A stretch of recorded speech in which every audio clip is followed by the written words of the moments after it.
Nathalie Baye restera pour toujours l'une des femmes de la vie de Johnny Hallyday. Il faut dire que si est avec le rocker disparu qu'elle a eu sa fille, Laura Smith. Mais la comédienne de 74 ans a connu d'autres hommes dans sa vie. Avant de faire la rencontre du chanteur, Nathalie Baye a vécu d'autres histoires, la première avec l'acteur Philippe Léotard, la seconde avec un comédien également, non moins connu. Dans France Dimanche, on apprend que Nathalie Baye a partagé quelques mois de la vie de Christophe Lambert, de 8 ans de moins qu'elle. À l'époque, ce dernier vient d'être choisi pour incarner le héros de Greystoke, la légende de Tarzan, film de Hugh Alderson, qui donnera un sacré coup de boost à sa carrière. Le tournage a lieu au Cameroun, contraignant Christophe Lambert à faire de nombreux allers-retours entre l'Afrique et la France pour retrouver sa douce Nathalie. S'ils sont les plus heureux, personne n'est au courant de l'histoire que les deux acteurs entretiennent. Cette idylle, si estime Marc Esposito, auteur de Mémoire d'un enfant du cinéma publié aux éditions Robert Laffont, qui en a l'exclusivité. Si esti lors d'un dîner organisé dans la maison de Christophe Lambert plutôt qu'il apprend que l'acteur a partagé la vie de Nathalie Baye, leur histoire a commencé juste avant que Lambert ne soit choisi pour Greystoke.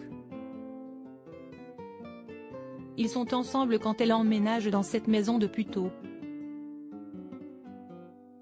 Fou amoureux de la star de cinéma, Christophe Lambert débute le tournage à des milliers de kilomètres en n'ayant que Nathalie en tête, au point de mettre sa carrière en péril. Si est Baye qui passe en premier, il va lâcher Greystoke.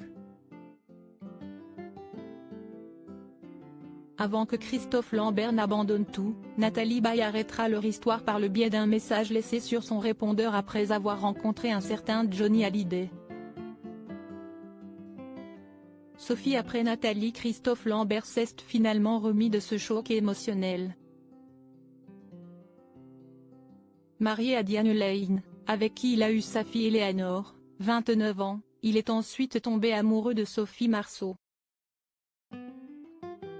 Une belle histoire de 7 ans, terminée en 2014. Malgré tout le mal que cette décision leur a provoqué, Christophe Lambert se confiait avec pudeur et sang-froid sur la fin de leur couple dans les pages de gala. Dans un couple, il arrive qu'on n'ait plus les mêmes envies. À quoi cela sert-il de se faire du mal? Pourquoi s'imposer la souffrance quand on peut l'éviter? Certains aiment souffrir ou faire souffrir. Ce n'est pas dans ma nature. J'ai toujours su quand il fallait arrêter une histoire.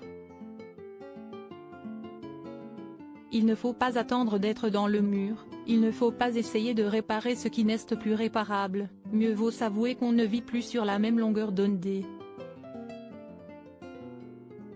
On peut être une star et garder les pieds sur terre.